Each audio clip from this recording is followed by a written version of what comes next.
Komisi Pemilihan Umum Daerah Kota Tomohon mendistribusikan logistik pemilu secara serentak di H-1 ke seluruh tempat pemungutan suara.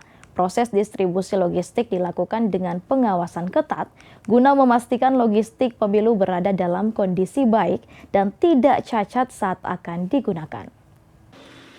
Logistik pemilu mulai didistribusikan secara serentak di Kota Tomohon.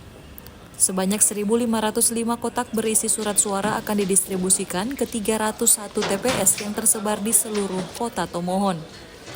Proses distribusi dilakukan langsung dari gudang logistik KPUD Kota Tomohon. Sementara sejumlah aparat gabungan disiagakan guna memastikan kelancaran proses distribusi hingga ke seluruh TPS. Kami KPU Kota Tomohon hari ini memang mulai start baru hari ini kami melakukan pergeseran atau melakukan distribusi untuk logistik pemilu 2024 dari gudang logistik KPU Tomohon langsung ke semua TPS-TPS yang ada di Kota Tomohon.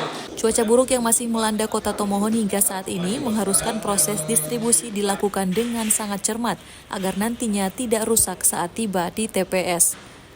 Dari Kota Tomohon, Brando Pusung melaporkan untuk Kawanwa TV.